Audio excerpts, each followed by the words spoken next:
सच से उठा पर्दा, वो भी बिना किसी लाई डिटेक्टर टेस्ट के। क्योंकि सच के साथ गुजारे हैं मैंने 40 साल। सुना है हर छोटी बड़ी हस्ती से उनके दिल का हाल। किसी के साथ की कभी टेढ़ी बात तो किसी और के साथ की मैंने सीधी बात। पर अब देखिए सच्ची बात प्रभु के साथ। नमस्कार, मैं हूं प्रभु चावला और तीखी बात में आज बारी है पंजाब के उप मुख्यमंत्री सुखबीर सिंह बादल की। आपका स्टूडियो में बहुत बहुत स्वागत है। एक बात बताओ, चुनाव लड़ रहे हैं दिल्ली में आप बीजेपी के साथ मिलकर के, और दूसरी तरफ आप ओपिनियन पोल के पीछे लठ लेके पड़ गए।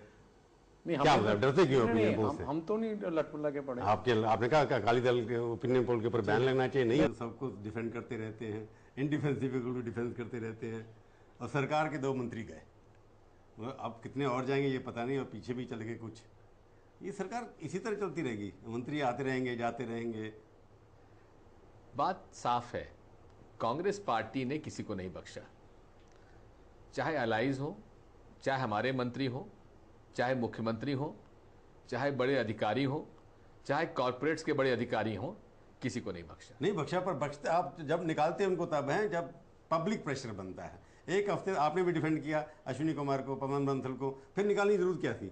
मैंने क्या डिफेंड किया? सुन लीजिए, संघ ऑफ बीजेपी के इतिहास में जिसको टेक्निकली 3 सीटर मिली जी, क्योंकि 1 साल के लिए पहले बने आप, उसके बाद उससे पहले कोई नहीं बना। तो आप में ये ऐसी क्या खूबी है कि आप सबको खुश कर लेते हैं? मैं नहीं जानता, कोई खास खूबी हमारे अंदर नहीं है।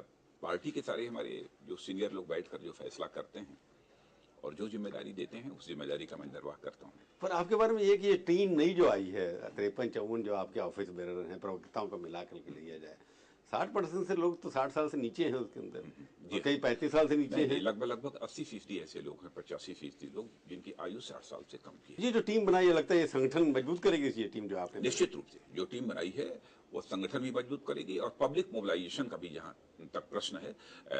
एक बताओ, मेरे को लगता है आपकी पार्टी में कई बार आइडेंटिटी क्राइसिस चल रहा है आजकल। आप राष्ट्रवादी हैं, हिंदू राष्ट्रवादी हैं, राष्ट्रवादी हिंदू हैं, क्या है क्या चीज आप? देखिए, आप तो मैं जानता हूं कि आप कहां पहुंचना चाहते हैं। नहीं, मैं तो सीधा सवाल पूछ रहा हूं कि आज जो है राजीव प्रताप रूडी हिंदू राष्ट्रवादी है कि नहीं है? देखिए, बिल्कुल राष्ट्रवादी होना हमारे लिए गौरव का विषय है, और इसका परिभाषा हिंदू राष्ट्रवादी हिंदुस्तान में हम सब। नहीं, आप भी मोदी की तरह हिंदू राष्ट्रवादी हैं? हम सब, हाँ, मैं हूं। आप बार बार कह रहे हैं कि मोदी ने कहा हिंदू राष्ट्रवादी हूं क्योंकि मैं हिंदू परिवार में पैदा हुआ। राष्ट्रवादी हिंदू और हिंदू राष्ट्रवादी में फर्क क्या? बड़ा कठिन सवाल है, इसका उत्तर मैं नहीं दे पाएंगे क्योंकि तो है।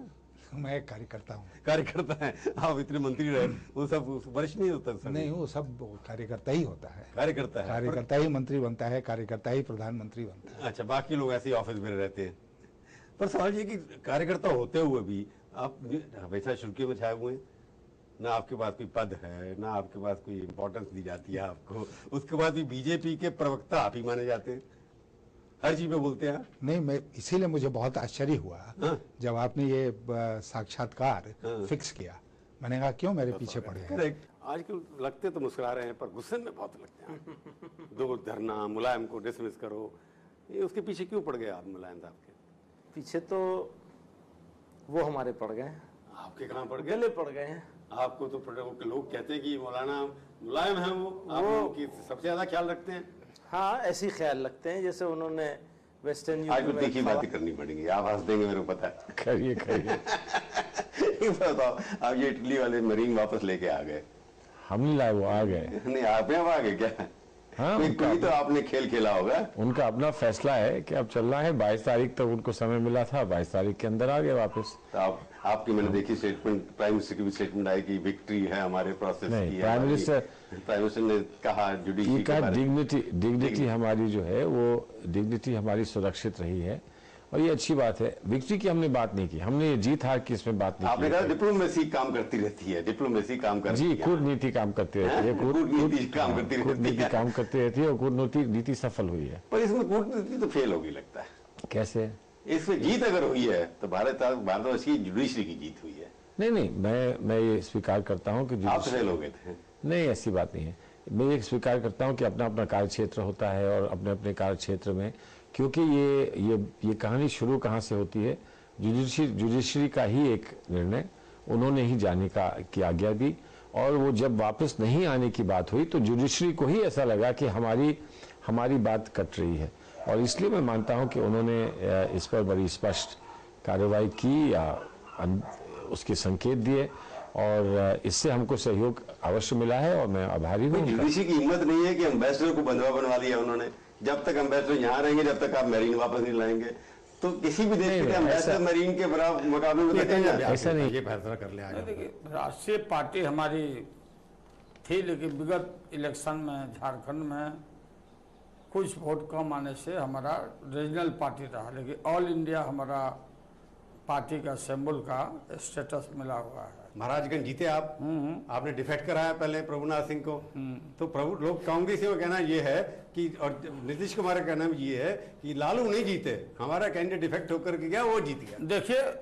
ये डिफेक्टर खुद डिफेक्ट करके नीतीश गए हैं यहाँ से। नीतीश, शरद यादव ऑल आर डिफेक्टर, ये दल बदलू है।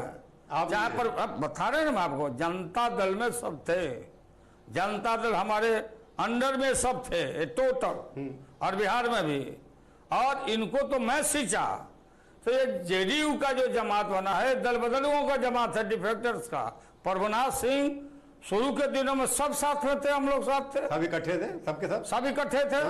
तो ये तो नीतीश कुमार गए अभी अपनी लज्जा को ढकने के लिए, इतना ह्यूज मार्जिन से डिफीट हुआ है, और सारा इनका डेवलपमेंट का और कागज का जो ये पूरा भंडाफोड़ हो गया, सब का सारा बिरादरी के लोग, इंक्लूडिंग जो उनके कैंडिडेट थे, उनके स्वजाति के लोगों ने भी वोट दिया। तो ये नेगेटिव वोट था उनके खिलाफ ना, नहीं, आपके फेवर में नहीं था, नहीं, सारे लोग इस मूड में है पूरे बिहार में, ये आदमी नकली निकला। आरएसएस बीजेपी का गोद में बैठ के तोता का काम करना, और विज्ञापन छपवा के अखबारों में तस्वीर छपवा करके, और सारा अत्याचार, अनाचार, व्यभिचार, घूसखोरी, सीना जोरी, मास्टरों की पिटाई, शिक्षा चौपट, बिजली नदारत, गांव में कहीं कोई डेवलपमेंट नहीं। तो आपका मतलब लालू जी तो ये सारे लोग अखबार पढ़ते हैं और देखते हैं नीचे कुछ है ही नहीं। एक अगर सेंटेंस में कहेंगे नीतीश कुमार की हार क्यों हुई, तो क्या कहेंगे? नीतीश कुमार की हार हुई, पूरे बिहार की जनता इस मूड में है कि जल्दी कब और जनरल चुनाव आएगी, नीतीश को हम लोग हटावें। मैं तीखी बात करूं आपसे, क्या आपने आज कहा, जो भाषण सुना ठीक समझ, अगर गलत कहूं तो बता देना मेरे को, कि लोकपाल बिल पास होना चाहिए पहले, उसके बाद अमेंडमेंट होती रहेंगी, ऐसा कोई सेंटेंस आपने कहा? बोला, अब बोल रहा हूँ। मैं कहता हूँ कोमा फुल स्टॉप की मैं बात नहीं कर रहा हूँ। जैसे संविधान में 100 संशोधन हो गए ना, तो ऐसा लोकपाल, सरकारी लोकपाल नहीं, मजबूत लोकपाल। देखो बात मैंने जो कही है वही बोल रहा हूँ। नहीं, मजबूत कौन सा, अन्ना का मजबूत लोकपाल या अन्ना जी वाली वो 99% मजबूत लोकपाल होना चाहिए, इसमें थोड़ी बहुत कमी बेसी होगी। देखो इसमें तो हमको थोड़ा सा ओपन माइंडेड होना चाहिए, थोड़ा फ्लेक्सिबल होना चाहिए। सरकार को परिवार देश हमेशा फ्लेक्सिबिलिटी से चलता है। 3 दिन का उपवास रखा ना आपने यहाँ, इसके बाद क्या करेंगे आप? 3 दिन के बाद बताएंगे ना। नहीं, उपवास करते रहेंगे, देश भर में घूमेंगे या फिर जंतर मंतर में दिल्ली में आके बैठ जाएंगे? 3 दिन के बाद में महाक्रांति होगी। सिद्धांतों से कोई समझौता नहीं, कभी नहीं। सरकार से कभी हो सकता है, सरकार से भी कोई समझौता नहीं होगा। मुद्दे हमारे जब तक पूरे नहीं होंगे लड़ेंगे और जीतेंगे। चलिए देखेंगे आप कितनी लड़ाई करते हैं। आप हमारे स्टूडियो में आए, बहुत बहुत धन्यवाद। तो ये थी आज की तीखी बात। तीखी बात का ये कार्यक्रम आपको कैसा लगा? आप अपनी राय हमें ईमेल के जरिए भी भेज सकते हैं। अगले हफ्ते आएगी बारी किसी और हस्ती की, और उनसे हम करेंगे तीखी बात, इसी समय इसी चैनल पर। तब तक के लिए प्रभु चावला का नमस्कार।